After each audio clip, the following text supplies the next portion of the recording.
Un saludo a todos, soy Fátima Lanoca, residente de cardiología del Sanatorio Bernal. Es un honor para mí ser disertante de esta mesa. Voy a hablarles de estimulación cardíaca, principalmente de las novedades del 2021 en la Sociedad Europea de Cardiología. Quise dividir esta charla en estos 8 puntos que me parecen los de mayor relevancia para nuestra práctica del día a día como residentes y como futuros cardiólogos.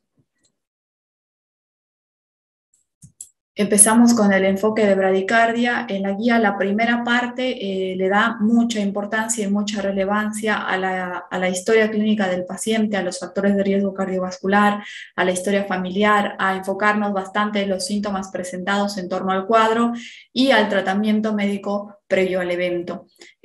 Por esto pusieron unos cuadros que me parecen bastante prácticos en el momento de estar frente al paciente, que hablan de cada grupo de fármacos, cuál es más predisponente a causar una bradicardia por enfermedad del nodo sinusal o una bradicardia por un bloqueo AV completo. Lo mismo relacionado con los diferentes tipos de patologías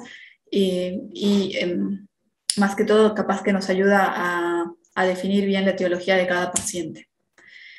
Además está este algoritmo que nos ayuda mucho en el diagnóstico de la bradicardia, que se divide en estos 7 puntos que me parecen bastante concretos y prácticos. Si tenemos un paciente con bradicardia, con un desorden de conducción durante el sueño, y lo estudiamos por polisonografía y un estudio de sueño, sería indicación 1 con nivel de evidencia C, la estimulación cardíaca. En pacientes jóvenes menores a 50 años con enfermedad de tejido de conducción e historia familiar de bradicardia o de alteración de conducción, es indicación 2A. Además nos habla de identificar las diferentes causas clínicas que se podrían revertir, como por ejemplo un hipotiroidismo, digitálicos, el ionograma, el medio interno.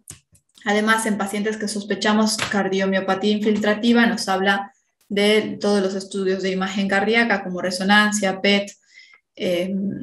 Cuando hablamos de un síncope por bloqueo bifascicular, estaría indicado un estudio electrofisiológico y también nos habla de un marcapasos de manera empírica en pacientes mayores o de la tercera edad. Si sospechamos un síncope reflejo recurrente, nos habla del masaje carotidio, que podría estar indicado en pacientes siempre y cuando se descarte la patología carotidia o se descarte que tienen estenosis carotidia previa y la mesa basculante. En cuanto a bradicardia inducida por el ejercicio, nos habla de realizar la prueba de esfuerzo, más que todo cuando tenemos sospecha de síntomas con ejercicio o incompetencia cronótropa o para desenmascarar el origen infranodal. En cuanto a un síncope inexplicado o infrecuente, que sería menor de una vez por mes, o si tenemos la sospecha de que está causado por bradicardia, la guía indica monitorización ambulatoria de largo plazo. En cuanto a las indicaciones de estimulación más llamativas, pasa a ser un DDD en una enfermedad del nodo sinusal para evitar la estimulación ventricular innecesaria. En enfermedad del nodo sinusal tipo bradicardia, taquicardia, también es indicación 1 nivel de evidencia B, a menos que la patología tenga indicación de ablación. Y en caso de que un paciente tenga alguna arritmia ventricular, principalmente fibrilación auricular, más un bloqueo AV, independientemente si tiene síntomas o no, es indicación 1 nivel de evidencia C, la estimulación cardíaca. Es indicación 2A, considerar ablación en pacientes para evitar la colocación de marcapasos. Hablamos de una indicación 2B todavía, en cuanto hablamos de estimulación ATP atrial para enfermedad de nodo sinusal. Nos habla de indicación 1A, marcapaso de doble cámara para reducir el síncope recurrente en mayores de 40 con síncope grave o impredecible que presente una pausa mayor a 3 segundos sintomática o mayor a 6 segundos asintomática. que podría ser debida a una detención sinusal o a un bloqueo AB. Recordemos que en estos casos es indicación 1A. Y indicación 2B, marcapaso de doble cámara, que podría ser considerado en pacientes con síncope sensible a adenosina. Luego recalca las indicaciones de terapia de desincronización cardíaca. Sería indicación 1A en pacientes con indicación de CDI que tienen indicación de TRC. Se recomienda implantar CDI más resincro en primera instancia. Indicación 2A en candidatos de TRC, que se podría considerar implante de CDI más TRC. En pacientes con fibrilación auricular sintomática, con mal control de la frecuencia, que son candidatos de ablación, y con FEI reducida se podría considerar como indicación 1B la terapia de resincronización. Con FEI medianamente reducida sería una indicación 2A, y con FEI preservada la estimulación de ventrículo derecho vendría a ser una indicación 2B. También hay unos cambios unificados en las guías de insuficiencia cardíaca y de estimulación cardíaca, que nos hablan de si el paciente tiene un marcapasos más CDI con insuficiencia cardíaca, con FEI menor a 35%, con estimulación del ventrículo derecho, se debe considerar terapia de desincronización como indicación 1. TRC antes que ventrículo derecho en insuficiencia cardíaca menor a 40%, independientemente de la clase funcional, pasa a ser indicación 2A. Y TRC debe ser considerado en pacientes con FEI mayor a 35%, más un QRS de 130 a 149 milisegundos y un bloqueo completo de rama izquierda, pasa a ser una indicación 1. Si tenemos pacientes con TRC que puede ser considerado en FA sintomática no controlada, candidato a ablación de nodo AB, con FEI menor a 40%, pasa a ser indicación 2A. También la guía presenta este algoritmo o este diagrama que me parece interesante, más que todo para ayudarnos a tomar la decisión entre terapia de resincronización sola o terapia de resincronización más CDI. Pone en dos perpendiculares la edad y la presencia de fibrosis miocárdica por resonancia magnética, y también otros factores que podrían ser favorables para elegir solamente la terapia de resincronización antes que TRC más CDI. Tenemos cardiomiopatía no isquémica, expectativa corta de vida, muchas comorbilidades, mala función renal, y siempre ver la preferencia del paciente. Un punto bastante interesante que está en esta guía es la estimulación de rama izquierda. Es una técnica bastante prometedora.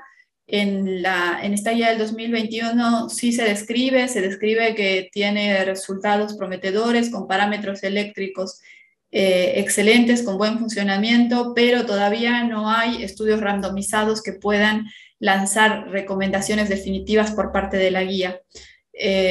Sí, nos da una pauta que podría ser exitosa y capaz aparezca en futuras guías con recomendaciones específicas. Obviamente porque estamos hablando de una estimulación mucho más fisiológica.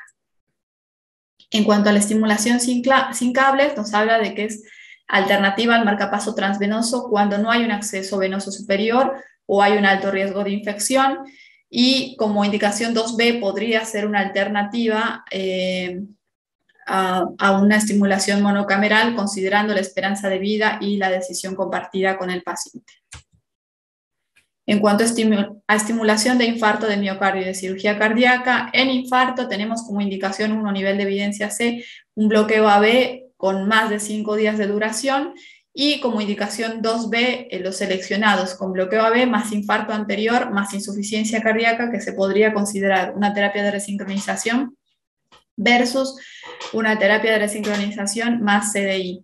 En cuanto a cirugía cardíaca, si el paciente presenta un bloqueo AB avanzado o completo por más de 5 días consecutivos en el postoperatorio, sería indicación 1C la estimulación cardíaca, y si llega a presentar un ritmo de escape, este tiempo de evolución se podría cortar y considerar antes la estimulación cardíaca. En pacientes con cirugía por endocarditis valvular y que tengan un bloqueo AV intraoperatorio, es indicación 2A la estimulación cardíaca. Es indicación 2A evitar el electrodo transvalvular en cirugía tricuspidia. En cuanto a prótesis biológica, tricuspidia o de anillo, puede ser considerada la estimulación de seno coronario o epicárdica, y se debería evitar la estimulación transvalvular en prótesis mecánica tricuspidia.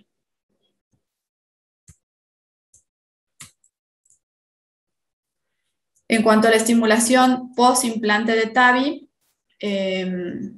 nos habla de si hay un bloqueo, principalmente la indicación clase 1 es si hay un bloqueo de alto grado en las primeras 24 o 48 horas o un nuevo bloqueo de rama, independientemente de cuál sea, nos habla de clase 1 en indicación de estimulación cardíaca. Y por más que el paciente tenga alteraciones de bloqueo de rama derecha, nos dice que es indicación 3, que debemos evitar la utilización de marcapasos de manera profiláctica. En cuanto al manejo perioperatorio, que enfatiza bastante esto en la guía, nos habla de que la profilaxis antibiótica preoperatoria a colocación de marcapasos es una indicación 1A. El uso de clorhexidina o alcohol en lugar de yodopovidona es indicación 2A en antisepsia. Ya en pacientes que tienen reintervenciones o reinfecciones, nos habla del uso de una malla antibiótica que recubre el dispositivo como indicación 2B, y como indicación 3, nivel de evidencia B, no implantar marcapasos si hay fiebre en las últimas 24 horas. Eso es todo. Muchas gracias.